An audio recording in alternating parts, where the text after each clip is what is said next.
Gimana Pak jadi seorang pemadam tuh? Kenapa sih memilih pekerjaan pemadam gitu? Yang aneh, misalnya ada bangkai kucing Ya. di atap rumah, mereka minta tolong ke damkar. Kalau untuk menangani kesurupan sudah pernah?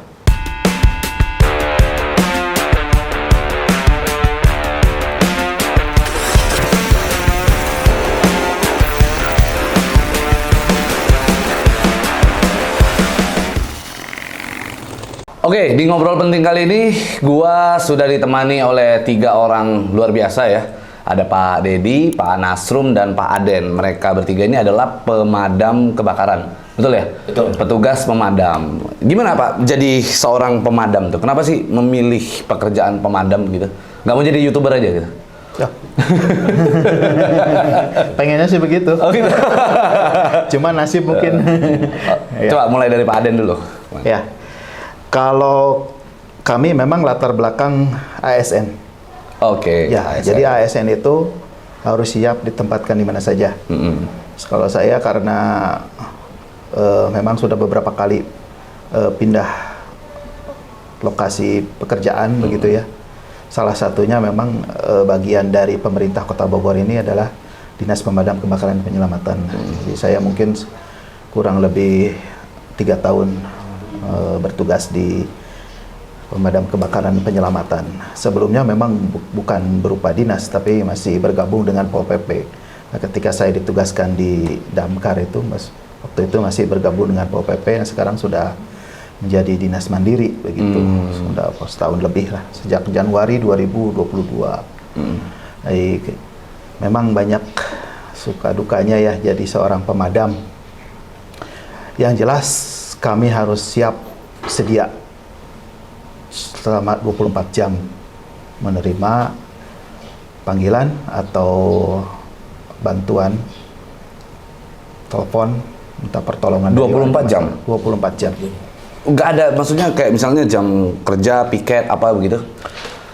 Bagi staf dan bagi yang secara struktural mempunyai jabatan mungkin jam kerja seperti biasa dari pagi sampai sore gitu. Yeah, Tapi untuk petugas lapangan itu jelas 24 jam. 24 jam. Jadi sistemnya piket begitu ya. Piket 24 jam dari jam 7 pagi sampai besoknya jam 7 pagi lagi baru diganti sama regu yang lain begitu. Berarti masing-masing regu ya? Ya, ada. Nah, sekarang begini, kan tadi disebut bahwa pemadam dan penyelamatan begitu ya. Berarti kan bukan cuman pekerjaannya hanya memadamkan kebakaran doang kan? Gitu. Ya. Apa yang diselamatkan, Pak? Terutama yang diselamatkan itu sesuatu yang membahayakan jiwa manusia. Itu yang prioritas utama ya. Yang membahayakan jiwa. Okay. Ya, misalnya contohnya ada ular berbisa masuk ke rumah. Itu kan membahayakan penghuni rumah gitu ya. Itu prioritas yang harus segera kita tangani begitu. Iya. Contohnya seperti itu, tapi sekarang kan berkembang apa saja gitu bisa warga masyarakat lapor. Ada biawak, ada toke di rumah minta ditangani. Sini banyak Pak, toke Pak. Nah itu sering kali kita permintaan. Tapi katanya kan toke bawa hoki ya? Harusnya begitu. Ternyata ada sebagian orang yang merasa terganggu dengan suara toke. Jadi minta bantuan damkar untuk ditangani begitu. Ya. Pernah nggak Pak, misalnya orang minta tolong nih, tapi minta tolongnya yang aneh-aneh gitu loh untuk penyelamatan? Yang aneh, misalnya ada bangkai kucing di atap rumah, mereka minta tolong ke damkar. Jadi itu memang sudah agak absurd ya menurut saya ya. Padahal penangannya bisa sendiri gitu, kemudian bisa juga minta tolong lah siapa yang di sekitar rumahnya gitu, bisa dimintain tolong, tapi ternyata laporannya ke damkar. Nah, macam-macam sampai ada yang kunci masuk ke ke got, gorong-gorong gitu minta tolong ke damkar. Misalkan kunci motornya tersangkut nggak bisa buka, minta tolong juga ke damkar. Waduh, banyak sekali hal-hal yang memang laporannya menurut kami juga udah jauh melenceng dari tugas pokok dan fungsi kami sendiri gitu. Tapi itu tetap ditolong. Insya Allah kami tolong. Tetap gitu. Ditolong. Padahal itu kan sudah keluar dari pemadam kebakaran ini kan, istilahnya kalau kita bicara keselamatan ya tadi lah, kalau misalnya ular atau mungkin tiba-tiba ada bencana dan sebagainya, mungkin dari pihak pemadam turun nih. Tapi kalau kayak misalnya bangkai kucing apa segala macam gitu, Iya, seperti itu. tetap ditolong. Seperti itulah masyarakat. Jadi mungkin itu yang membuat tingkat kepercayaan masyarakat kepada damkar itu luar biasa. Paling tinggi ratingnya gitu. Saya punya saran Pak, besok-besok kalau ada yang minta tolong aneh-aneh, tanyakan dulu, kamu bayar pajak apa enggak? Iya kan? Kadang-kadang kan gini, banyak masyarakat yang dia merasa bahwa karena gue udah bayar pajak nih, ya kan? Karena gue udah bayar pajak, maka ini ASN harus bantu gue gitu. Ada yang begitu kan? Ya mungkin aja pemahaman seperti itu di warga masyarakat. Untungnya itu gua- juga kami pengen maunya kalau misalkan warga masyarakat yang bisa menangani sendiri ya, Tangani nggak sendiri usah lah ya. lapor ke damkar gitu ya. Benar-benar. Kecuali kalau mereka memang tidak mampu, segera lapor ke damkar gitu. Iya, Kita iya. coba. Tapi apapun yang laporan mereka kita coba layani dulu gitu. Nah ini dulu ya, Ya. semua hal ya. Semua hal kita datang aja dulu ke rumahnya gitu. Kalau misalkan datang ke lokasi, dilihat mampu atau enggak kita. Satu lagi, pernah kita ditelepon karena burungnya lepas. Aduh, Saya pikir apakah kita ini Superman gitu ya, bisa nangkep burung sambil terbang gitu. Bener. Ada yang burung begitu? lepas. Burung Ada, lepas? burung lepas. Tapi alhamdulillah kita bisa ternyata nangkep burung. nunggu malam. Kebetulan burungnya ada di atas pohon. Ah, jangan sekarang, tunggu nanti malam. Nanti malam. akhirnya ketangkap itu. Ya, burungnya kan rabun matanya kalau malam gitu. Bisa ditangkap. Wah kalau burung saya Pak malam malah makin ngecas. Iya. Beda ya. Kalau untuk menangani kesurupan sudah pernah? Ya, ini pertama kali dan mungkin satu-satunya damkar Di Indonesia. Kota Bogor ya yang pernah menangani kesurupan, dan itu sempat jadi ramai juga ya. Mungkin 2 tahun yang lalu ya kira-kira ya. Sempat viral ya? 2 tahun yang lalu Oke. sempat viral, dan itu kami pikir aneh juga ya, kenapa laporannya bisa ke damkar gitu waktu itu. Mungkin karena panik atau memang ya itulah image masyarakat, apapun kebutuhan mereka silahkan lapor damkar gitu ya. Mungkin yang terpikir waktu itu seperti itu. Lapor ke damkar, katanya ada orang anggota keluarganya yang kesurupan gitu ya.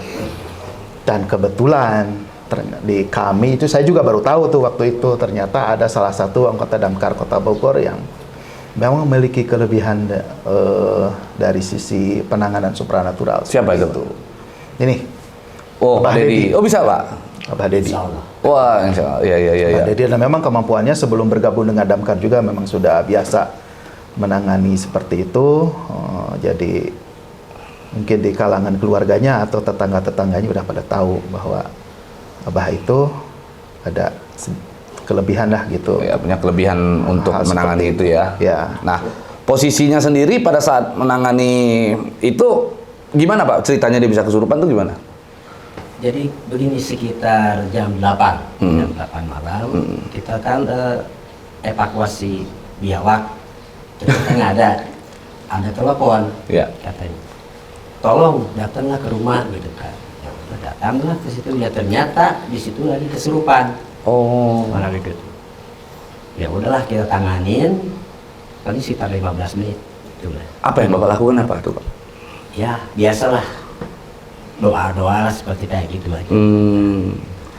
Habis itu viral. Setelah itu ada yang videoin dan viral ya. Ya, terus kira. Boleh coba kita lihat dulu videonya biar kita tahu. Saya nggak tahu tuh. Viralnya 2 tahun lalu ya berarti Pak? 2021. Ya. Oke. Sekitar akhir 2021. Itu berapa tim yang turun pada saat itu? 1, 2, 4 orang. 4 orang khusus hanya menangani orang kesurupan. Ya, itu. Wow. Dan setelah viral itu banyak orang yang minta menangani kesurupan lagi. Ya enggak juga sih. Ya. Kan viral. Ada videonya? Ya. Mungkin Oke. itu karena kita juga menganggap itu terlalu jauh dari apa namanya yang menjadi tugas kami gitu ya. Oh, kali aja kan karena viral, wah berarti semua pemadam kebakaran bisa mengobati kesurupan kan? Itu yang kami khawatirkan.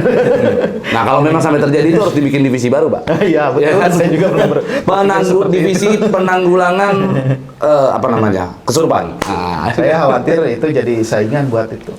buat mereka-mereka yang itu jadi apa Apa namanya dukun-dukun gitu ya? paranormal itu nanti tersaingi oleh damkar. Ya. Jadi karena pemadam kebakaran ini begitu banyak menyelamatkan hal-hal yang absurd tadi begitu ya. Banyak orang yang merasa bahwa pemadam kebakaran ini sebenarnya solusi dong, pahlawan dong. Gimana menurut Bapak? Kalau menurut saya mungkin anggapan masyarakat seperti itu ya. Iya. Mereka meminta tolong mungkin prioritas pertama damkar. Ya, yang mereka ingat gitu ya. Karena kalau dulu tugas kita hanya memadamkan api kebakaran saja begitu ya. Tapi sekarang karena ada kalimat atau kata penyelamatannya, nah itu di situ jadi semakin luas pekerjaan kita gitu. Itu ya. Apakah ini berlaku hanya untuk Kota Bogor atau semuanya? Semuanya. Memang dinasnya namanya sudah dinas. Iya, pemadam- itu nomenklatur dari Kementerian Dalam Negeri. Oh. Semuanya namanya jadi Dinas Pemadam Kebakaran dan Penyelamatan. Dan penyelamatan. Iya. Waduh, itu luar biasa. Berarti apa namanya? Bapak mengambil sedikit porsinya polisi ya. Ya kan? Polisi Iya. kan juga kan begitu Iya, kan untuk begitu. pengamanan dan Iya. sebagainya kan Iya. begitu. Dan memang kalau misalkan kita hanya menangani kebakaran saja belum tentu tiap hari kita ada pekerjaan gitu.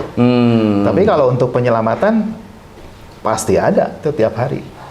Nah, kan pasti dilakukan sosialisasi itu sehingga orang-orang mengerti bahwa Dinas Pemadam Kebakaran dan Penyelamatan ini bisa membantu apa saja kan begitu. Nah, itu diletakkan nggak kayak misalnya kontak personnya di mana begitu? Ya, selalu kita sosialisasikan karena memang di kami juga ada memang bagian atau divisi yang bertugas untuk melakukan edukasi, bukan apa namanya pelatihan seperti itu dan menyebarluaskan informasi mengenai pemadam kebakaran. Dari informasi itulah sehingga orang-orang pada menghubungi ya jika Ya. minta bantuannya. Ya. Saya minta bantuan dong Pak, carikan jodoh. Bisa, bisa, bisa benar Oh sama. bisa juga ya? Ya. Mana videonya coba lihat. Sinyalnya jelek. Oh masih sinyal jelek. Oke. Syarat dan ketentuan berlaku ya. Oke, jadi Pak Dedi ini yang sudah biasa menangani kesurupan ya biasanya ya. Itu gift atau apa Pak? Maksudnya sesuatu hal yang didapat atau dipelajari? Gimana ya? Keturunan sih besarnya, besar keturunan. Keturunan? Ya. Keturunan gimana? Maksudnya dari keturunan dari sepuh gitu kan. Oh, Dari oke. orang tua mungkin dari- leluhur. Ya, leluhur. Ya, itu apa? Indra keenam kah? Iya, tidak kenal. Oh gitu. Bapak bisa melihat segala sesuatu yang tak kasat mata gitu ya? Insya Allah bisa. Beneran nih? Kalau di sini ada apa Pak kira-kira? Waduh, banyak. Hah? Banyak. Apa Pak kira-kira? Coba di ini. Jadi nggak bisa dibentuknya kan seperti bayangan gitu kan. Nggak Iya. bisa dibentuk. Jadi sama ada yang hitam gitu kan. Oke. Gede gitu kan. Itu aja. Oh, Jadi bukan abstraknya gitu tapi kayak bayangan gitu. kayak bayangan doang begitu. Oh, iya iya iya. Jadi mungkin maksud apa? Tidak terlalu jelas gitu itunya apa namanya wujudnya gitu ya. Cuma Iya. merasakan. Tapi kelihatan mungkin samar-samar gitu ya. Ada bentuk bayangan, Iya, iya. ya bentuk kecil, besar gitu ukurannya. Dan itu bisa dipelajari. yang mungkin bisa. Cuman kalau saya tuh nggak belajar gitu kan. Kalau Pak Dedi memang nggak belajar, emang ditunjukin aja. Sendirinya gitu kan, kelihatan gitu. Kelihatan begitu Pak? Oh, oke. Itu sejak kapan Pak punya kelebihan begitu? Sejak di Damkar kah atau gimana? Sebelum didaftar. Sebelum di Damkar malah sudah punya kemampuan itu. Berarti satu-satunya petugas Damkar yang punya kemampuan itu Pak Dedi nih? Mungkin begitu. Kalau di Bogor, ya Iya ya? cuma Pak Dedi. Entah kalau di kota lain mungkin ada lagi atau gimana gitu. Oh, oke. Bapak sendiri kan udah punya anak dong masih ya? Udah. Anak Bapak juga punya kemampuan itu? Belum kelihatan. Oh, belum kelihatan. Di umur berapa, Pak? Itu baru Biasanya kelihatan. di 10 tahun. Biasanya di 10 tahun baru kelihatan. Bapak di 10 tahun. Ya di 10 tahun. Pada saat pertama kali ngelihat, apa yang Bapak rasakan? Ya rasakan tuh gimana? Dia cuman punya inilah kayak merinding gitu kan. Cuman ada wujud gitu pasti. Cuman saya doang yang ngelihat, yang lain nggak ngelihat. Iya. Oh. Jadi kalau di sini apa kira-kira Pak yang bisa kita Kalau di sini udah pasti jin. bisa dipanggil nggak Pak? Hah? Di mana ya Pak? Posisinya di mana di sini? Pojok. Di pojok Pak. pas saya lihat tadi masuk ke sana. Oh, di pojok sono ada? Gitu? Istri saya kali tadi? Enggak? Oh, bukan ya? Kali aja kan? Karena istri saya suka kadang-kadang menghantui itu. Minta uang. Ah, itu agak kayak merasa di horor aja gitu. Kalau itu semua orang mengalami. Iya. Oke. Berarti ini pemadam kebakaran ini ASN ya semua ya? Jadi kami terbagi antara ASN dengan non ASN begitu. Yang non ASN ini kontrak berarti Iya. honorer. Iya, tenaga kontrak. Oh. Dan rata-rata masih berusia muda. Oh. Ada 30 orang, mereka paling sekitar rata-rata umurnya antara 20 sampai 30 tahun. Oh, oke. Berarti setiap ada kegiatan, nah sekarang kan tadi Bapak sampaikan bahwa ada penyelamatan nih ya. Kalau kegiatan itu ada gitu ya, yang turun mobil pemadam juga atau mobil lain? Kan mobil pemadam gede itu, sampai ada apa namanya itu? Belangwir ya, apa sih namanya? Iya. Besar. Iya, Water cannon. Water cannon. Iya kan, water cannon kan? itu turun itu mobil? Kalau sifatnya rescue penyelamatan, kita nggak turunkan mobil Ya. damkar karena nanti anggapan masyarakat pasti ada kebakaran kalau Oh, ketika mobil damkar kita bawa gitu. Jadi berbeda kalau sifatnya penyelamatan kita yang bawa mobil itu rescue. Oke, ada mobil rescue-nya ya, Ya. khusus untuk pemadam kebakaran ya. Ya.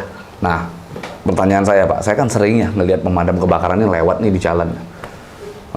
Ngiung. Itu memang biasanya pasti ada kebakaran atau karena memang si pemadam pengen cepet aja? Kadang-kadang kan ada orang yang sujon nih, kebakaran di mana katanya, jangan-jangan pengen cepet doang nih, kan ada yang gitu kan? Enggak. Ketika kita menyalakan sirine itu sudah pasti ada kebakaran. Sudah pasti ada kebakaran. Sudah pasti ada kebakaran. Jadi kalau misalkan tidak ada kejadian kebakaran, kita nggak menyalakan sirine. Oh, Iya. oke. Jangan disamakan dengan ambulan ya. Oh, ambulans sering ya? Ada yang nggak mau kena macet, ternyata bawa anggota keluarga mau piknik itu kan. Oh iya, betul. Ada Banyak yang begitu. Nah, kalau pemadam sendiri, pernah nggak Pak, lagi ada kebakaran nih, Bapak jalan, tapi macetnya bener-bener, wah padat banget, crowded banget. Mau sirenenya dihidupin sebesar apapun, tapi tetap aja nggak bisa lewat. Pernah nggak begitu? Pernah. Itu gimana? Pernah. Jadi mau tidak mau kita terobos gitu ya. Nyalakan terus sirine dan kadang-kadang memang warga masyarakat juga ada yang ikut membantu begitu. Oh. Ikut membantu, kita harapkan juga semuanya memahami bahwa ketika ada kejadian kebakaran itu sangat emergensi gitu sifatnya. Ya. Jadi mereka harus sebisa-bisanya membuka jalan gitu ketika kendaraan damkar mau lewat. Nah, makanya kan kemarin itu sempat ada yang viral itu, satu ibu-ibu lah, dia bawa motor, terus ngawal ambulan lewat nih. Kalau pemadam sendiri, ada ibu-ibu atau siapalah gitu di depan dia ngawal pemadam kebakaran, salah nggak itu Pak? Sering kita, karena banyak relawan di Kota Bogor itu, relawan yang sifatnya membantu kita untuk membuka jalan. Jadi ada beberapa macam kelompok relawan gitu ya. Kita tidak tahu ketika kita keluar dari kantor mobil itu untuk menuju lokasi kebakaran, itu ada aja tiba-tiba yang mengawal kita di depan. Pasti ada itu? Pasti. Biasanya seperti itu. Oh, gitu. apa tuh namanya? Relawan? Relawan. Oh, Relawan kayak apa? kebakaran Fans club gitu ya berarti ya? Fans clubnya pemadam kebakaran, ya berarti iya dong, bener nggak? Ya kan? Iya betul, betul. Mereka selalu ada seperti itu gitu. itu begitu keluar dari markas ya, markas langsung dikawal gitu. Iya, keluar dari posko ya. Keluar dari posko, kita jarak kira-kira berapa meter gitu. Tiba-tiba ada yang ngawal di depan. Oh. Nggak cuma relawan, tapi ojek online juga Iya, suka. ojek online ya. yang suka itu ya. Ojek online juga tiba-tiba ngawal kita di depan gitu. Iya. Mereka ikut buka jalan gitu. Menurut Bapak tuh? Ini ada videonya Bang, yang ibu-ibu. Oh ya, coba kita lihat dulu. Ini yang ibu-ibu videoin. Nah, tuh lihat. Tuh. Ya. Nah, itu seperti itu. Itu kan sifatnya spontanitas kalau seperti itu. Ya. Iya. Ibu itu dia mungkin tanpa persiapan sama sekali, nggak pakai helm gitu ya, kemudian bukan termasuk relawan ibu itu gitu. Oh. Karena biasanya relawan itu ada atribut tertentu. Iya. Tapi dia sifatnya spontanitas saja pengen bantu gitu. Iya. Ya. Nah, menanggapi kayak gini, Gimana itu Pak, kalau Bapak menanggapi ibu-ibu yang menyelamatkan itu? Pertama kita berterima kasih karena dia sudah membantu Ya. untuk membuka jalan. Membuka jalan. Tetapi ya memang ada kekurangannya. Dia mengabaikan keselamatannya sendiri. Betul. Saya lihat seperti itu gitu ya. Nggak pakai helm lagi. Nggak pakai helm, kemudian kakinya diacungkan seperti itu, maksudnya juga kita nggak jelas gitu ya, maksudnya apa gitu ya. Supaya lebar kali Pak, karena dia sadar kakinya kan lebar kan. Ya. Begitulah banyak spontanitas yang dilakukan oleh masyarakat. Memang maksudnya untuk ingin membantu gitu ya. Ya, ya. Yang pertama perhatikan dulu keselamatan sendiri gitu. Jadi kalau misalkan mau membantu silahkan, tapi ya pakai atribut yang benar gitu ya, untuk sesuai dengan aturan lalu Sesuai lintas. dengan aturan ya. Ya. Nah, kalau kayak ibu-ibu tadi kan tidak mengutamakan keselamatan dia, gitu ya. Bagaimana dengan kita kan lewat nih Pak, pemadam kebakaran. Ternyata ini di ujung lampu merah. Ya, Oke? ya. Bingung nih orang-orang nih. Kalau seandainya kita dikasih lewat, dia akhirnya melawan pembatas pembatas jalan yang supaya mereka itu tidak menerobos lampu merah lah. Ya, Ketangkap polisi Pak, kalau seandainya mereka lakukan itu. ya. Kalau nggak dilakukan, pemadam di belakang terhambat gitu. Ya. Gimana itu kira-kira Pak? Jadi kalau misalkan menurut Undang-Undang Lalu Lintas, damkar itu kan prioritas pertama yang harus diberi jalan untuk lewat gitu Ya. ya. Dan polisi juga sering membantu kita membuka jalan, nggak cuma relawan, nggak cuma orang awam seperti ibu tadi, tapi polisi juga sering membantu kita untuk membuka jalan. Jadi ketika posisi di lampu merah, itu mau tidak mau mobil yang di depan kita harus agak maju kemudian ke pinggir. Itu Jadi, harus. harus itu. Jadi tetap harus dibuka jalan untuk damkar. Dan dengan kondisi seperti itu, polisi akan memahami. Polisi tidak akan melakukan penilangan. Ya. Karena mereka juga tahu bahwa bukan berarti melanggar aturan lalu lintas Ya. mobil itu, tapi hanya untuk membuka jalan supaya mobil atau kendaraan damkar bisa lewat begitu. Ya. Dan Yang memang penting ada ruang untuk lewat saja mobil damkar begitu. Dan memang kalau di Indonesia ini kan hukum yang tertinggi adalah keselamatan jiwa masyarakat itu sendiri, Ya. kan begitu ya. Jadi itu yang diutamakan, Ya. gitu. Nah, Pak, kalau itu kan tadi Bapak bilang bahwasannya keselamatan adalah yang utama, lalu mereka kalau lewat pembatas jalan, otomatis mereka tidak akan ditilang. Kalau itu kan kita bicara manual. Ya. Sementara sekarang sudah digitalisasi kan, Ya. di mana lampu merah semua sudah dipasang kamera pengintai itu, ETLE kan, gitu, Ya. tilang elektronik. Itu gimana Pak? Sama aja. Kan tidak mungkin tilang elektronik itu hanya melihat mobil yang ke pinggir saja, tapi tidak menyoroti kendaraan damkar yang lewat gitu. Apakah memang CCTV itu hanya melihat mobil ke pinggir saja begitu, tapi tidak menangkap atau memperhatikan bahwa di belakangnya memang ada mobil damkar. Tapi itu ETLE kan dia capture otomatis. Begitu ada pelanggaran di sana, dia langsung foto lah gitu ya, di foto platnya dan sebagainya, dia lakukan kesalahan, dia ngelewatin batas gitu. Ya, sekarang kan zamannya sudah canggih ya. Orang banyak sekali orang yang main sosmed, apa-apa divideokan, apa-apa difotokan gitu ya. Ya. Jadi kalau misalkan kita posisi seperti itu kemudian khawatir juga ditilang, ya kita pakailah handphone kita sendiri gitu, bahwa untuk kita jadikan bukti ya. Iya, kita ke pinggir karena ada kendaraan damkar yang akan lewat. Betul. Seperti itu gitu. Jadi itu nanti bisa menjadi bukti bahwa kita terpaksa ke pinggir karena memang memberi jalan untuk truk damkar yang lewat gitu. Oh, oke. Ya bisa dengan cara seperti itulah. Ya, Jadi jangan sampai kita dirugikan hanya karena ingin memberi jalan kepada truk damkar, tapi kita sendiri malah ditilang gitu. Jangan sampai seperti itu. Tapi Nah, kalau misalkan kita bertahan di lokasi tidak mau minggir, itu juga lebih salah menurut saya gitu. Iya. Nah, begini Pak.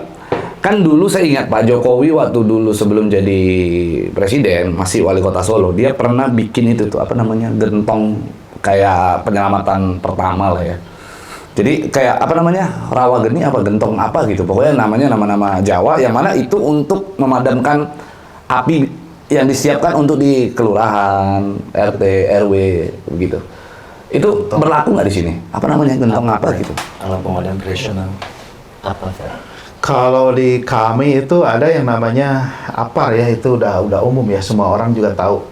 Dan rata-rata memang rumah tangga, kemudian kendaraan juga. Oh, itu kan yang menyiapkan. botolan, Merah, yang apa namanya kayak ngeluarin apa gitu kan untuk ini. Kalau ini enggak, dia kayak bentuknya itu kayak pakai drum oli gitu ya, tinggi terus kayak di engkol biar dia keluar air gitu. Ada dulu tuh Pak Jokowi pernah ya. Coba Chris, searching Chris. Apa namanya? Alat pemadam. Jadi itu katanya untuk penyelamatan pertama lah gitu. Mungkin saya sedikit menambahkan Ya, Pak, boleh. Di kita untuk program ke sana belum, ya. tapi untuk pemahaman edukasi sudah. Sudah, Jadi kita oke. masuk ke kategori RT RW, kita juga sudah menyiapkan RW siaga damkar ini, dan kita juga sudah sekarang ini berbentuk Redcar, relawan pemadam kebakaran. Dan itu sudah kita nanti prokes itu akan dimunculkan. Redcar ini akan membantu di Kota Bogor ini 68 kelurahan itu mereka ada. Jadi kalau mungkin SDM-nya kita siapkan ya Komandan ya. SDM-nya kita siapkan, mungkin nanti kedepannya alat yang diperbantukan disiapkan juga. Oke, berarti nanti ada relawan lah ya, ada relawan yang nanti disiapkan, relawan pemadam kebakaran. Saya bisa nggak jadi relawan? Bisa, kemarin kita buka online kok. Oh gitu ya? Iya, Siapapun kemarin bisa. kita buka online. Nah, namanya Redcar. Nah, Redcar ini nanti ketika sudah online, namanya terdaftar, itu langsung nanti di SK-kan oleh kelurahan. Oh, nah, oke. kelurahan ini diambil dari setiap RT dan RW. Oh, ada privilege-nya nggak Pak? Saya mau jadi. Coba tanyakan ke Kemendagri ada privilege-nya.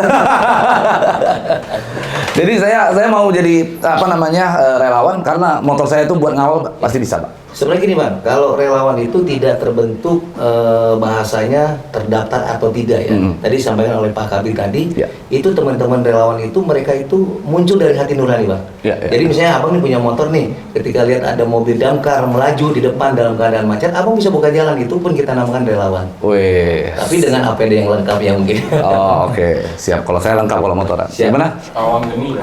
Pawang Geni, ya namanya Pawang Geni itu di Solo. Waktu itu Pak Jokowi sempat bikin, dia bentukannya gimana coba sini? Bentuknya seperti begini artikelnya. Mana? Artikelnya. Ini nih, Jokowi akui alat pemadam kebakaran untuk DKI masih kurang. Oh, waktu itu DKI ya. Jadi dia membuat kayak sejenis apa tuh? Pawang geni. Pawang Geni ya. Ya kali aja nanti Kota Bogor juga lakukan itu ya. Saya khawatirnya kayak SMK gitu. Dia menghilang. Menghilang. Oh gitu ya. Kesulitan selama menjadi petugas pemadam kebakaran apa aja Pak? Siapa yang Apa? menjawab? Coba silakan. Mungkin izin jawab. Kalau kami sebenarnya kesulitan itu pertama adalah tahap edukasi dulu, Bang. Ya. Karena kenapa setiap edukasi sudah nyampe ke masyarakat itu akan memudahkan. Tapi pada prinsipnya jalan di Kota Bogor ini faktor jalan yang kecil tidak berubah, namun kendaraan yang bertambah. Itu salah satu penyebab kesulitan kami. Kedua, sumber air. Nah, karena sumber air tadi sudah saya sampaikan ada beberapa hidran yang kita pasang. Hidran kota yang tergelar banyak di titik-titik. Ya, ya. Ada juga hidran mall atau hidran hotel Ya. yang dirawat oleh mereka. Nah, hidran kota ini kadang ketika pada saat kejadian itu suplai air masuk kemana-mana. Jadi ketika kita membutuhkan suplai airnya yang susah. Ya. Nah, kita harus koordinasi dulu dengan teman-teman PDAM. Baru ketika kita sudah koordinasi baru bisa lancar airnya. Nah, yang susahnya kita di kota ini kan kadang sumber air itu beda dengan di perkampungan. Ya. Kalau di perkampungan mungkin masih banyak serapan-serapan air. Ya. Kayak misalnya penampungan kolam. Ya. Nah, kalau di kota kan jarang. Betul. Sungai-sungainya jarang, hanya dilalui 2 sungai, Cisadane dan Ciliwung. Iya. Itu seperti itu mungkin kesulitannya. Berarti kesulitan untuk apa namanya penyediaan air lah ya. Penyediaan air. Nah, bagaimana Saya dengan tambahkan misalkan Oh, ya, boleh, begini ya. Namanya di wilayah perkotaan itu kebanyakan yang rawan kebakaran itu adalah di wilayah-wilayah yang padat penduduk. Oke. Dan rata-rata akses untuk menuju ke lokasi itu sulit gitu ya. Jadi biasanya letaknya di gang-gang sempit gitu. Jadi ketika kita sampai di lokasi, mungkin truk damkar itu hanya bisa sampai di pinggir jalan. Tetapi untuk menuju ke tempat kejadian kebakaran atau rumah yang terbakar misalkan kalau rumah. Nah, misalkan jaraknya berapa meter gitu dari jalan, apa 100 meter, 200 meter. Nah, itu di situ kita ya harus lakukan penyambungan selang gitu ya. Iya, Ada iya. beberapa selang karena selang itu hanya panjangnya hanya 30 meter. Iya, iya. Berarti kalau misalkan taruhlah jarak ke rumah itu 150 meter, berarti kita harus sambung 5 selang dan itu juga bolak belok misalkan. Nah, jadi ada satu hal yang harus diprioritaskan itu ketika kejadian kebakaran itu di lokasi yang padat penduduk. Ya. Nah, apa yang harus dilakukan untuk penanganan awal gitu. Nah, makanya dibentuk Red Car gitu ya, dibentuk relawan-relawan yang ada di lokasi-lokasi tersebut. Jadi sebelum damkar itu datang, mereka sudah melakukan penanganan dulu, Ya. dulu gitu. Karena nggak mungkin kebakaran itu tiba-tiba besar begitu. Betul, Pasti awalnya dari api yang kecil. Kalau misalkan kita bisa lakukan penanganan di awal itu mungkin kebakaran tidak menjadi besar. Oh ya, betul. Jadi harus ada penanganan pertamanya ya. Iya. Ya. Lalu bagaimana Pak dengan kebakaran yang terjadi di rumah sakit yang di Cisalak kemarin itu? Iya, katanya sempat diprotes sama ada ibu-ibu ya. Nah, Ya. Coba bisa dijelasin. Kayak, lama atau gimana gitu ya. Yang Iya. protesnya apa? Ya. Waktu itu hari Jumat, Ya. kemudian hari libur. Kejadiannya pas tengah hari setelah Jumatan gitu ya, kita kira-kira jam 1 siang. Kondisi lagi panas-panasnya, kemudian angin juga cukup kencang berhembus, dan itu yang menyebabkan api cepat sekali membesar. Dan kondisi lalu lintas di Bogor waktu itu sedang padat. Padat maksudnya. Padat karena hari libur. Selalu sih Pak. Hari Jumat, hari libur, berarti ada libur panjang, itu 3 hari libur. Sabtu Minggu. Biasanya kota Bogor betul-betul macet gitu. Nah itu kendaraan damkar waktu itu harus melewati kemacetan Jalan Pajajaran. Ya. Karena posko kita yang terdekat itu yang dari Sukasari. Jadi kita harus melewati jalanan panjang yang macet sampai di lokasi. Api sudah membesar, sudah mungkin hampir menghabiskan satu bangunan ya, yang paling 2 bangunan malah gitu. Jadi kondisi cuaca panas, kondisi angin berhembus kencang, ditambah dengan bangunan yang memang bangunan tua, itu Bangunan bangunan tua. lama. Jadi sebagian besar strukturnya kayu. Ya, ya. Jadi memang cepat sekali merembet. Jadi itu yang terjadi pada waktu itu. Ketika kami sampai di lokasi ya langsung melakukan penanganan. Kesulitannya pada saat penanganan itu, api kan sudah besar tuh. Sudah besar, api sudah besar. Jadi kendaraan kami yang datang itu baru datang pertama 1 unit, kemudian yang dari posko yang lain ada 2 unit. Jadi kita mengerahkan dari Kota Bogor ini mengerahkan 6 unit.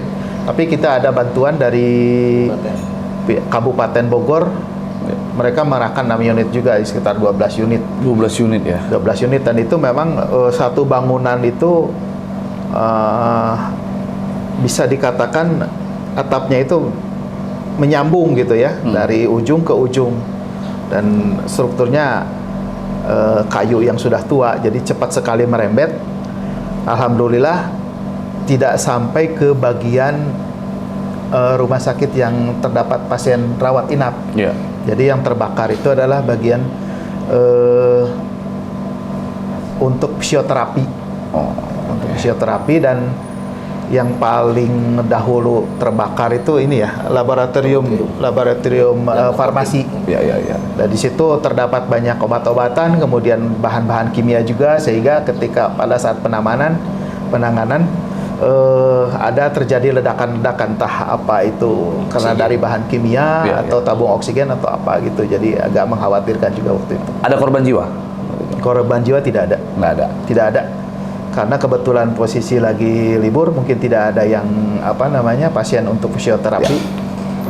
Jadi untuk pasien aman, untuk korban tidak ada, hanya kerugian material saja. Nah, sumber airnya itu di mana Pak waktu itu? Sumber air yang terutama dari hidran. Jadi untuk Sudah memang disediakan di situ ya. di lokasi-lokasi strategis di Kota Bogor itu pasti terdapat hidran. Ya. Hanya hidran itu apakah dia suplai airnya cukup atau tidak pada saat kejadian itu yang menjadi yang menjadi kendala juga gitu Iya, ya. iya, iya. Karena suplai air di hidran itu kan pasti terbagi ke perusahaan, terbagi ke rumah tinggal, misalkan terbagi ke kantor-kantor ataupun misalkan rumah makan dan lain sebagainya. Jadi pada saat kita membuka hidran, kita lihat di situ apakah suplai air cukup atau tidak gitu. Nah, ada beberapa hidran yang waktu itu memang ternyata kurang, Ya. malah kosong airnya nggak ada. Jadi kita langsung telepon ke PDAM untuk menyalurkan suplai air lebih banyak gitu. Tapi sembari menunggu itu kita cari juga hidran yang lain. Dan di situ kebetulan di pinggir jalan Sudirman itu ada sungai ya, ada sungai kecil. Kita pakai juga itu menggunakan pompa untuk menarik air dari situ, sehingga bisa dilakukan penanganan lebih cepat gitu. Hanya memang waktu itu sempat terjadi kevakuman. Bahkan Pak Wali nanya ke saya, ini pada kemana ini mobil? Nggak ada Pak, semua mencari sumber air kata saya, karena kebetulan kehabisan air di situ. Ya, ya. Jadi tapi alhamdulillah dari sungai itu bisa digunakan juga gitu. Ya, pernah nggak Pak punya pengalaman begini anggota kita pada saat memadamkan api nih, ternyata anggota kita tuh jadi korban gitu, luka atau apa gitu, kebakar juga gitu untuk Ya. petugas kita. Ada beberapa kali kejadian petugas kita mengalami cedera gitu ya. Cedera tapi bukan karena terbakar api. Pernah cedera karena kejatuhan kaca. Pernah juga cedera karena ada benda tajam yang terinjak gitu, kemudian jadi menyebabkan luka berdarah begitu. Paling juga sekali pernah karena terlalu banyak menghirup asap. Sampai muntah-muntah, sampai perlu penanganan bantuan pernapasan juga. Jadi kadang-kadang terjadi begini, ketika ruangan itu penuh dengan asap karena mungkin semangat yang luar biasa untuk memadamkan api, kadang-kadang lalai juga untuk menggunakan APD gitu ya. Seharusnya kita kan menggunakan CBA, Ya. menggunakan oksigen gitu ya, pernapasan, tapi pasukan kita maju aja masuk ke ruangan yang penuh asap tanpa persiapan APD. Nah itu mungkin di situ bisa terjadi juga terlalu banyak menghirup asap. Ya, berarti resikonya menjadi petugas pemadam ini cukup berat ya? Lumayan berat, bukan cukup tapi lumayan berat. Ya, termasuk pekerjaan yang berisiko tinggi gitu. Ya, kalau diperkirakan Pak, setahun berapa kali sih terjadi Pak? Ya kurang lebih lah ya gitu ya, kebakaran di Kota Bogor khususnya. sendiri kemarin kejadian kebakaran yang tercatat di kami satu tahun itu sekitar 80-an. Wih, banyak. Ya, untuk satu tahun 80-an. Untuk kegiatan penyelamatan sampai 300-400-an lah. Jadi tiap hari ada kalau untuk penyelamatan. Oh, di Bogor itu sering kejadian kebakaran Pak? Sering. Kebakarannya maksudnya ya kebakaran kecil juga termasuk? Iya, Oh, termasuk. Misalkan kebakaran kendaraan juga Oh, oke. sering. Ya, kalau itu sering dengar Ya, sih. ada angkot, ada mobil pribadi gitu ya, Iya, kebakar. Roda 2, roda 4. Tapi kalau untuk kebakaran yang skala besarnya jarang lah ya. Skala besar jarang. Kemarin yang paling besar yaitu Rumah Sakit Salak untuk bulan-bulan ini ya. Pernah nggak kayak rasa kangen Pak untuk petugas? Kadang-kadang kan begitu kan, rasa kangen, pengen beraksi gitu kan, turun wah gitu. Ya pasti seperti itu. Ada kan ya kan? Ada Sebenarnya keinginan bukan rasa seperti kangen, itu. Bang. Apa? Tapi jadi dilema juga gitu ya. Dilema. Ya, ketika kita dianggap orang kebakaran nggak ada kerjaannya tuh, diam-diam aja nggak ada kebakaran gitu ya. Tapi mereka nggak berpikir ketika kejadian kebakaran itu terjadi, apalagi besar gitu ya. Iya.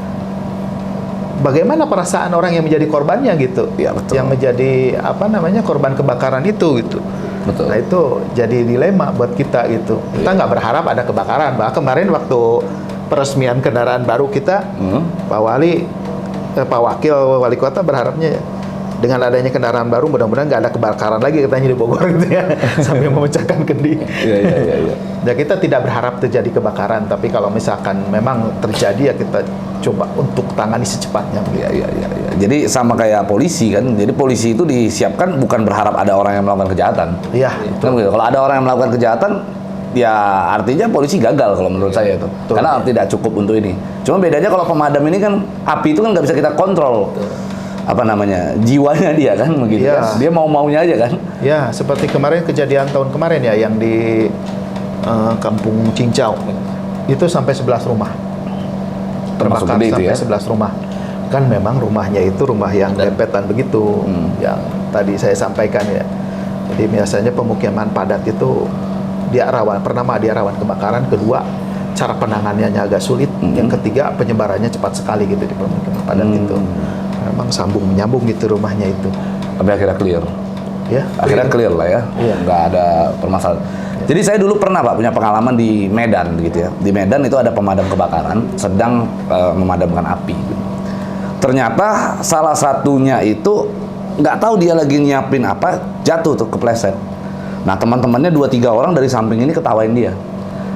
Terkesannya mereka ini kayak orang lagi kebakaran ketawa-ketawa. Akhirnya tuh salah satunya digebukin massa. Itu gimana tuh Pak kalau menurut Bapak? Oh. Ya sebenarnya gini, dalam tugas tupoksinya pemadam itu kejadian-kejadian hal seperti itu tabu buat kami. Ya. Kami di Kota Bogor sih tidak pernah mungkin kejadian itu dan tidak akan harus terjadi. Ya. Biasanya kami dalam pelayanan SOP kami ketika di TKP justru kami membantu ketika saudara kita dalam keadaan musibah, dia dalam keadaan nangis, kami ada tim khusus yang menenangkan. Oh, oke. Jadi teman-teman sibuk, tim khusus itu menenangkan agar mereka sabar, tenang, ini musibah. Seperti itu. Jadi yang tadi mungkin pengalaman abang itu jangan sampai terjadi di Iya. Bogor. Seperti itu. Karena memang itu sih lucu kan, sempat beredar juga videonya dulu ya. Jadi dia itu jatuhnya memang dalam keadaan lucu. Saya kok jadi temennya juga pasti saya ketawa sih. Ya, mungkin itu spontan ya waktu itu ya. Karena temannya jatuh spontan ketawa. Spontan ketawa. Cuma, ya itulah, kata sih juga orang kan sekarang sudah terbiasa ya menggunakan kamera handphonenya, jadi ketika kejadian itu langsung dia ambil gitu. Upload, iya. Cuma ya sepotong-sepotong jadinya gitu. Jadi informasinya jadi salah gitu ya. Iya. Padahal nggak bermaksud seperti itu mungkin ya. Ya, dari pihak keluarga Pak, otomatis bapak-bapak ini kan kalau kerja kan mengorbankan bisa dibilang nyawa ya. Dari pihak keluarga pernah nggak kayak misalnya udahlah Pak jangan dinas di Damkar lagi, pindah aja ke Pol PP atau kemana gitu, pernah nggak? Saya waktu awal pertama kali masuk ke Damkar, saya apel gabungan, saya kumpulkan semua itu pasukan Damkar. Saya sampaikan siapa yang mau pindah, yang memang jiwanya bukan di Damkar, silakan sampaikan ke saya sekarang juga. Dan ternyata alhamdulillah sampai sekarang nggak ada yang minta pindah. Malah yang dari luar masuk ke Damkar. Pengen masuk ke Damkar. Pengen masuk ke Damkar ya? Ya, jadi memang asik aja kerjaannya gitu kalau udah masuk ke Damkar itu. Karena di lapangan terus kan? Di lapangan Wow. terus, dan kita memang pekerjaan kita itu membantu orang lain gitu.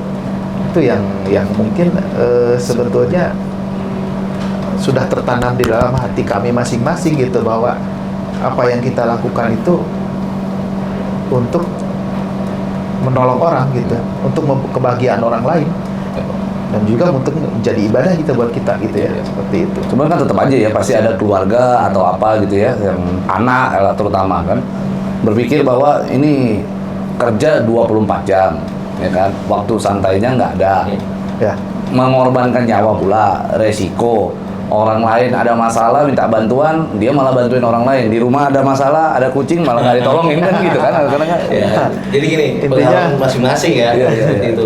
Ya contoh lah seperti saya di Damkar itu dari tahun 2004 lah ya, Iya. 2004 itu udah nggak mau pindah-pindah lagi, dan mungkin kalau dipindah pun juga nggak mau. Waktu Pak Kabit sampaikan siapa yang mau pindah, nggak mau. Malah sekarang anak saya dari main bola Ya. pengen masuk Damkar. Oh ya? Ya alhamdulillah sekarang masuk di Damkar, tapi saya arahkan di kabupaten. Oh. Jadi nggak masuk ke kota. Jadi memang profesi Damkar ini nggak mungkin saya aja ya, Pak Kabit aja yang pindahan dari dinas lain terasa nyaman di Damkar yang tadi amal ibadahnya ada gitu. Iya. Jadi ketika kita nolong orang itu ya anggaplah kita ikhlas, ini ibadah buat kita gitu. ada kepuasan tersendiri ya kita bisa menolong orang lain begitu. Iya betul. Orang lain yang sedang kesulitan kita tolong gitu. Ya begitulah gitu. Ya. Dan memang kalau misalkan waktu untuk keluarga ada. Jadi ketika kita selesai piket 24 jam itu kita lepas piket. Lepas piket silakan dengan keluarga kita, nggak ganggu. Tapi ketika ada kejadian kebakaran besar, semua harus siaga begitu. Ya, memang ini pekerjaan yang mulia nih, ya kan? Gajinya cukup. Kalau untuk penghasilan sendiri, Pak. Nah, ini kita masuk ke area private ini, ya kan? Kalau untuk penghasilan sendiri bagaimana? Cukup? Penghasilan untuk saya cukup. Jadi pertanyaannya gini, kurang atau nambah? Kalau boleh ditambah silakan. Karena kalau kurang atau nambah tuh, kurang atau nambah kan bingung juga jawabnya kan. Kalau kurang berharap ditambah, kalau nambah minta ditambah kan gitu. Penghasilan kami sama dengan ASN yang lain. Oh iya, sama ya. Sama dengan ASN yang lain. Jadi dimanapun kita ditempatkan, dimanapun kita bekerja, ada aturan untuk pendapatan ya, dari Kementerian Keuangan, kemudian dari pemerintah daerah masing-masing juga seperti Tapi itu. kan kalau ASN lain ada ladang basahnya. Kalau damkar ada basahnya. Ada tiap hari. Damkar ini yang paling basah. Basah terus. Kita Iya, iya. Karena berhubungannya dengan air terus ya. Iya, iya, iya. Ya, jadi untuk petugas damkar ini kan rata-rata mayoritas laki-laki. Untuk anggota perempuan itu gimana, Pak?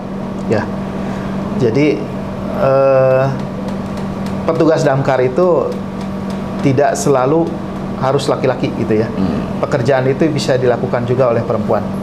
Memadamkan Seperti api. halnya TNI ada juga perempuannya, seperti halnya polisi ada juga perempuannya. Iya, iya. Dan tidak menutup kemungkinan bahwa perempuan juga mau berkiprah di pemadam kebakaran. Kita panggil masuk aja apa perempuannya ya? Coba. Boleh? Namanya silakan dipanggilin Pak. Pokoknya. Ya, Sering. silakan Mbak Sri. Pak, jadi gantian sama Ya, boleh. Coba. Ya. Nah, ini petugas pemadam kebakaran juga ya. Ya, perempuan. Jadi gimana rasanya sebagai seorang wanita bergabung di dalam petugas damkar yang mana isinya semua laki-laki? Suatu pengalaman baru sih. Dari awal sih sebenarnya nggak ada bayangan ya mau masuk ke pemadam, cuman ada kerabat yang memang kayak semacam kasih info untuk aku bisa berkarir. Ya udah, aku cobalah untuk ikutan rekrutmen. Tapi kalau untuk di lapangan sendiri sudah pernah? Udah, itu gimana rasanya? Waktu kita rekrut pertama itu di tahun 2021 di bulan puasa tepatnya ya. Di situ ada kebakaran di Gunung Putri. Oke. Ya, di Gunung Putri pemandangan limbah ban. Ya. Itu kurang lebih selama seminggu pemadaman. Kita pertama kali turun itu Turun tuh. 3 serikandi. Ada 3 gitu. Oke. Tugasnya apa? Kalau Mbak biasa sebagai perempuan, Mbak pegang air juga atau Iya, gimana? pegang nozzle juga. Oh gitu.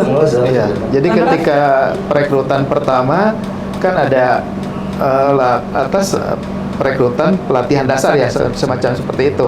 Itu tidak dibedakan antara laki-laki dengan perempuan. Oh. Jadi mereka juga sama gitu, diperlakukan yang sama, mendapatkan pelatihan yang sama, sehingga ketika ada kejadian kebakaran mereka siap untuk turun juga melakukan pemadaman. Tapi kuat ya? Insya Allah benar. Kuat ya? Karena kan sebelumnya kita dilatih dulu kan, diklat selama seminggu kurang. Iya.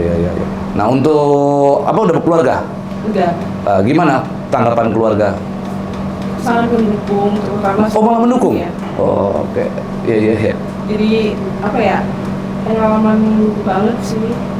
Lantas suami juga mendukung banget karena memang dia nggak membatasi istrinya untuk berkarir lebih jauh daripada dia.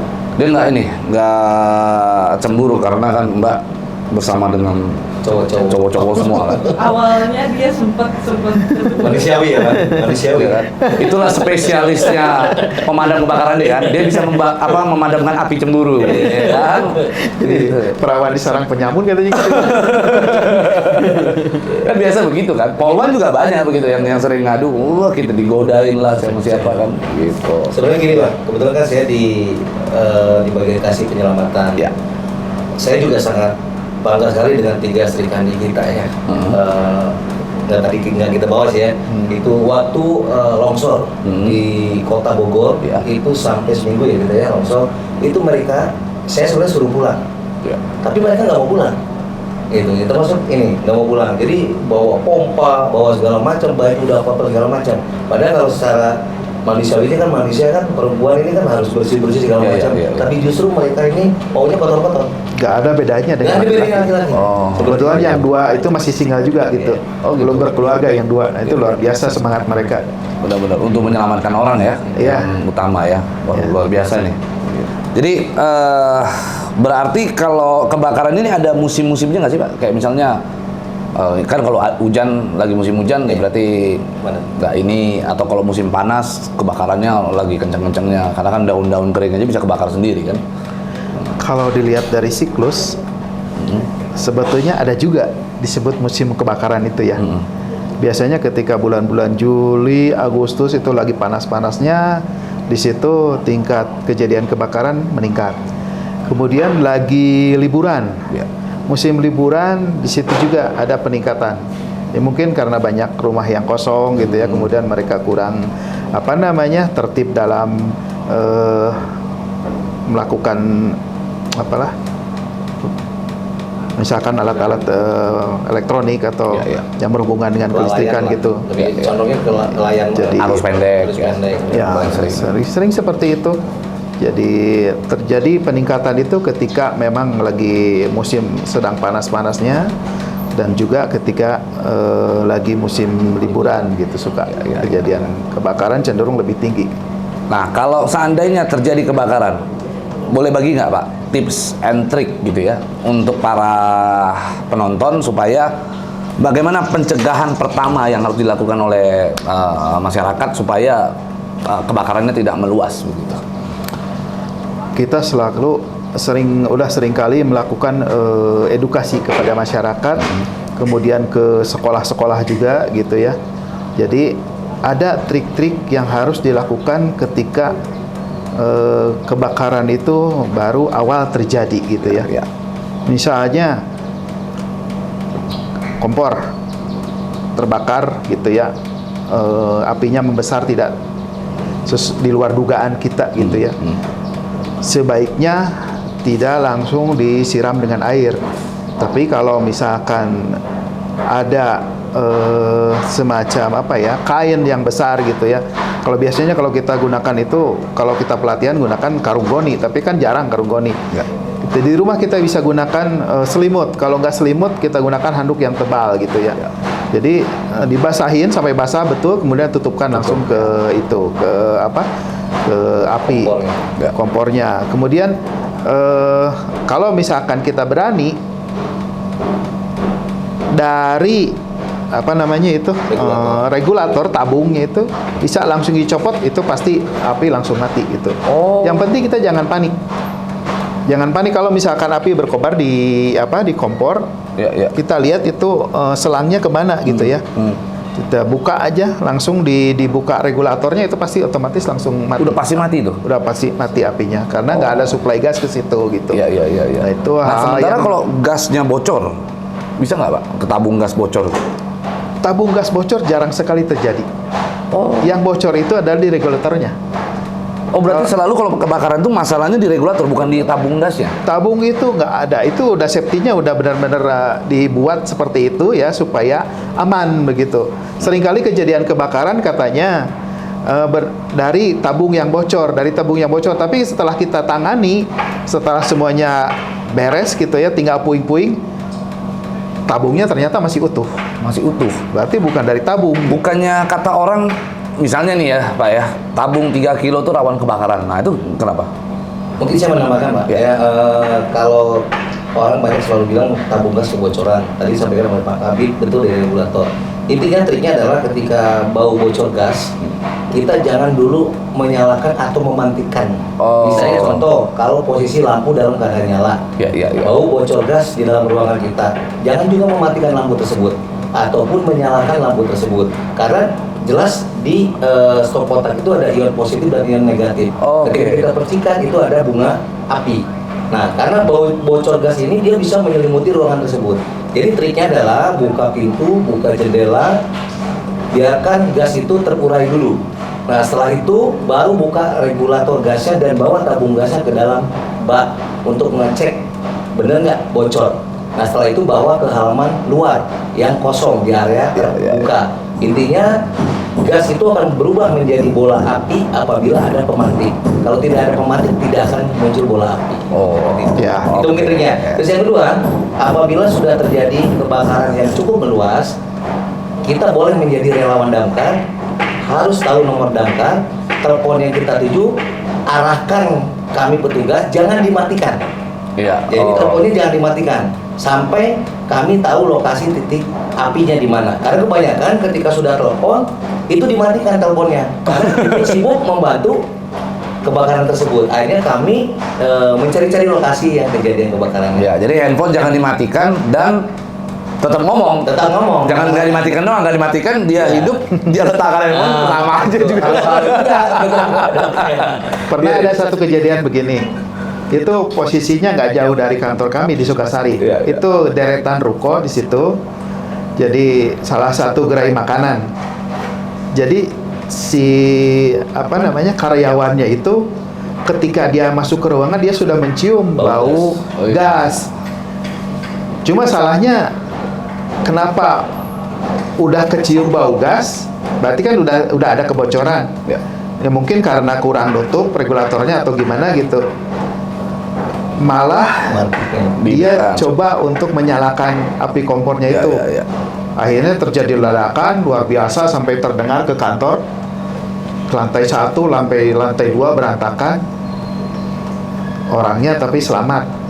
Hanya memang tangannya ini seperti pakai sarung tangan. Ya, melengkung Jadi lah ya. kulit di sini udah ke sini ke bawah. Hai. Ya. Karena Di sini luka udah bakar gas, melepuh semua itu.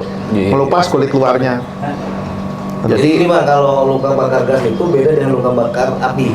Jadi ketika kita masuk ke ruangan yang bau bocor gas, itu gas masuk ke paru-paru kita. Masuk. Jadi ketika terjadi percikan api, ini seperti dicopot. Aduh. Seperti itu. Itulah gas.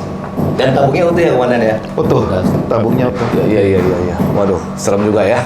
Tapi oke, itulah tips and trick dari bapak-bapak sekalian Ya. sama ibu lah ya. Ini Satu manggilnya lagi. ibu atau bapak nih? Tetap ibu. Ibu, ya. Satu lagi ya, kalau misalkan mau meninggalkan rumah dalam keadaan kosong, pastikan peralatan listrik, pastikan peralatan elektronik, pastikan peralatan yang berhubungan dengan masak-memasak itu dipastikan semuanya safety. Ya. Begitu. Jadi jangan sampai meninggalkan rumah tapi dalam keadaan Kosong. tidak aman gitu. Ya. Misalkan contohnya kipas angin masih jalan gitu, nggak dicabut gitu ya. Itu juga bisa menyebabkan Ya, malah rawan ya. kebakaran juga. Ya.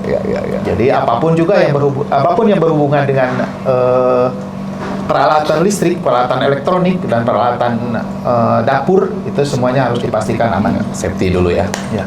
Oke, siap. Thank you semuanya, Bapak. Terima kasih banyak udah mau hadir di sini. Ngobrol penting membagikan pengalaman Bapak dan Ibu. Oke, terima kasih.